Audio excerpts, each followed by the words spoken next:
Hello friend, कैसे हैं आप सब। आशा करती हूँ सब बहुत अच्छे से होंगे और अपनी गार्डनिंग में व्यस्त होंगे। तो फ्रेंड, हाल में ही मैंने अभी एक वीडियो डाला था कि यदि आप नए गार्डनर हैं और बिल्कुल एकदम अपना नया सेटअप कर रहे हैं गार्डन का, तो कौन कौन से प्लांट्स घर में लेके आएँ। तो आज हम उन प्लांट्स की रिपोर्टिंग करेंगे। और सबसे ज़्यादा ध्यान देने वाली बात होती है मिट्टी के बारे में कि यदि हमारे प्लांट्स की मिट्टी अच्छी होगी तो हमारे प्लांट्स कभी भी नहीं मरेंगे और बहुत अच्छे से चलेंगे। तो ये है गार्डन सॉइल, जो कि मैं जैसे कि मैंने आपको बताया कि मैं अपनी मम्मी के यहाँ पर हूँ, तो ये गार्डन सॉइल जो है मैं अपने घर से लेकर आई हूँ।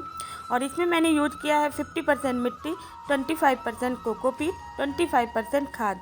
तो मैं हमेशा कोकोपीट का यूज अपनी मिट्टी में ज़रूर करती हूँ, क्योंकि इससे जो हमारी मिट्टी है काफ़ी हल्की हो जाती है और हमारे जो गमले हैं वो भी काफ़ी हल्के हो जाते हैं।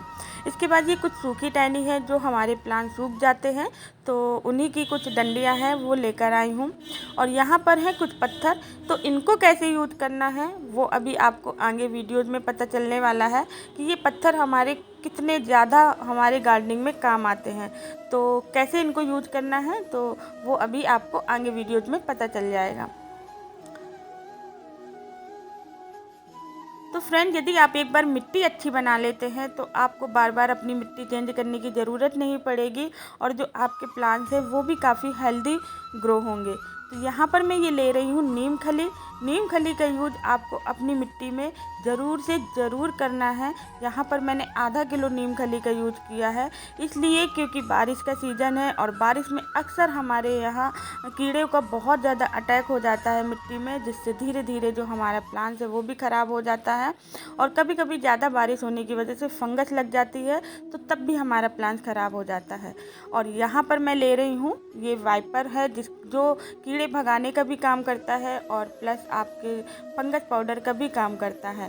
तो मैंने इसका आपको रेट भी बताया था, 45 रुपीज़ का ओनली है। और इनका यूज़ आपको अपनी मिट्टी में इस समय करना ही करना है। और अब हम इसको अच्छे से मिक्स कर देंगे, तो हमारी जो मिट्टी है वो काफ़ी अच्छे से बनकर तैयार हो जाएगी। तो ये देखिए कितनी भुरभुरी मिट्टी, एकदम भुरभुरी, कहीं पर भी कोई गांठ नहीं है और बहुत अच्छी जो हमारी मिट्टी है वो बनकर तैयार हो गई है। तो चलिए अब हम लेंगे एक अपना जो आप गमला है उसको लेंगे, और ये जो पत्थर हैं हमें आपको ये होल है उसके ऊपर रखना है। और याद रखें कि हमको पत्थर का जो ये यूज है, बड़े बड़े पत्थरों का यूज नहीं करना है।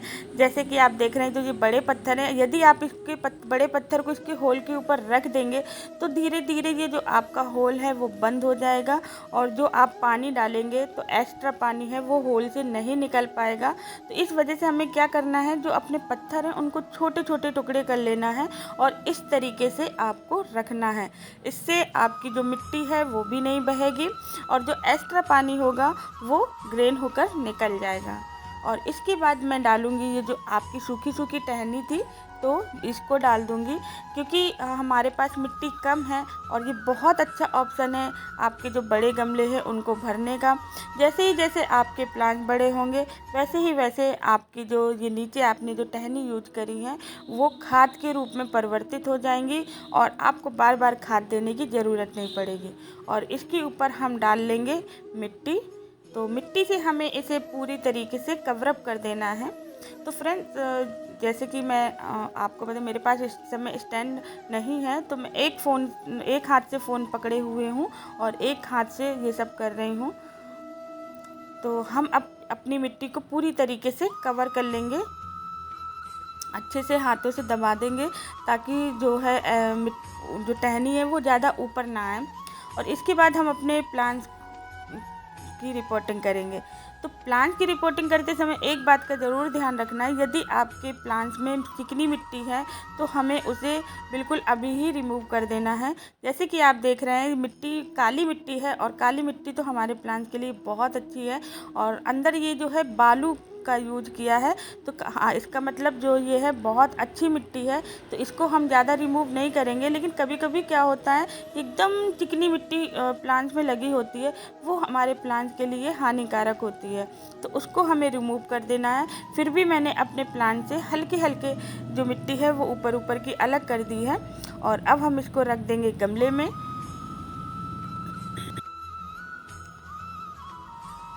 और अब हम इसकी मिट्टी को पूरे से कवर कर देंगे।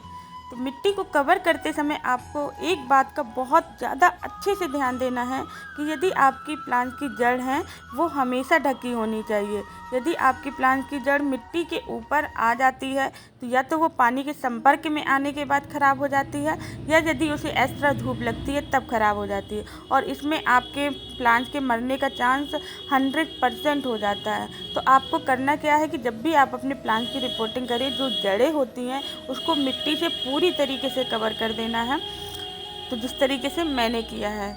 और यहाँ पर देखिए ये है मनी प्लांट, तो इसकी भी हम रिपोर्टिंग कर लेंगे। तो जब मैं घर आई थी अपनी मम्मी के यहाँ, लगभग 1 मंथ के आसपास हो गया होगा, तब मैं ये प्लांट्स लेकर आई थी, और इन प्लांट्स की जो ग्रोथ है वो काफ़ी अच्छी हुई है। तो इनके कुछ जो गर्मी की वजह से एक्स्ट्रा लीव जो सूख गई हैं उनको हम रिमूव कर देंगे।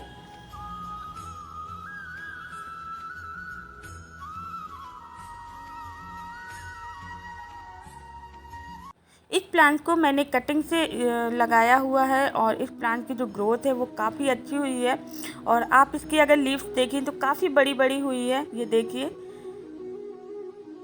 कितना बड़ा साइज है, बहुत अच्छी। यहाँ पर मतलब इनको जहाँ मैंने इन पॉट प्लांट्स को रखा था वहाँ पे सनलाइट बहुत अच्छी मिली है। तो हमेशा इंडोर प्लांट्स की खासियत होती है कि इनको सनलाइट अच्छी मिलनी चाहिए। और यहाँ पर अब मैं आपको दिखाने वाली हूँ कुछ कीड़े जो कि हमारे प्लांट के लिए बहुत नुकसानदायक है, और इसी वजह से मैंने आपको बताया था कि हमें नीम खली का और वो इंसेक्ट वाली जो दवा है उसका यूज क्यों करना चाहिए। अब यहाँ पर आप देख रहे हैं बहुत सारे कीड़े होंगे जो कि धीरे धीरे हमारे प्लांट की जड़ों को खा लेंगे, और अंत में हमारा जो प्लांट्स है वो सूख जाएगा। तो हमें अपने प्लांट की रिपोर्टिंग करते समय ये गलती बिल्कुल भी नहीं करनी है। हमेशा अपनी मिट्टी में नीम खली का और कोई भी दवा, इंसेक्ट वाली दवा हो, उसका यूज़ ज़रूर करना है। तो आप देख सकते हैं मैंने अपने मनी प्लांट की रिपोर्टिंग कर दी है। और यहाँ पर आप देखेंगे, देखिए इसकी जो टहनी है वो काफ़ी लंबी लंबी हो गई है। तो अब मुझे जो इसकी मॉस स्टिक है वो भी बड़ी करनी पड़ेगी। तो अभी तो केवल मैं प्लांट की रिपोर्टिंग करूंगी, और जो मॉस स्टिक है वो कुछ दिन बाद हम लगाएंगे। तो उसको कैसे बनाना है उसका भी वीडियो मैं अभी बहुत जल्दी आप सबसे शेयर करने वाली हूँ। और यदि आपको अपने प्लांट्स को घना बनाना है तो आपको क्या करना है, इन प्लांट्स की जो टहनी जो बड़ी बड़ी हैं उनको मिट्टी के अंदर लगा देना है। इससे वो जड़ें बना लेंगी और आपका जो प्लांट्स है वो भी काफ़ी घना हो जाएगा। तो आपका देख सकते हैं ये मेरा दूसरा वाला मनी प्लांट्स है जिसकी ग्रोथ बहुत बहुत बहुत अच्छी हुई है। 1 मंथ की केवल ये ग्रोथ है, और इनको केवल सनलाइट की ज़रूरत होती है, ज़्यादा धूप की भी ज़रूरत नहीं होती है। तो जहाँ पर बहुत अच्छी सनलाइट आ रही हो वहाँ पर इनको रखें, ये बहुत अच्छे से ग्रो करते हैं। तो अब मैं धीरे धीरे करके अपने जितने भी प्लांट्स हैं उन सबको ही लगा लूँगी, और सबका ही जो प्लांट्स की मिट्टी है वो सेम होगी, सारा प्रोसेस सेम होगा। तो जितने भी हमारे प्लांट्स हैं तो हम सबको अब अच्छे से सेट कर लेंगे और उनको भी अच्छे से लगा लेंगे। तो ये देखिए मैं और भी जो प्लांट्स हैं उनकी रिपोर्टिंग कर रही हूँ। तो धीरे धीरे करके हम अपने सारे ही प्लांट्स की रिपोर्टिंग कर लेंगे। और यहाँ पर मैं कर रही हूँ एग्जोरा प्लांट्स की रिपोर्टिंग।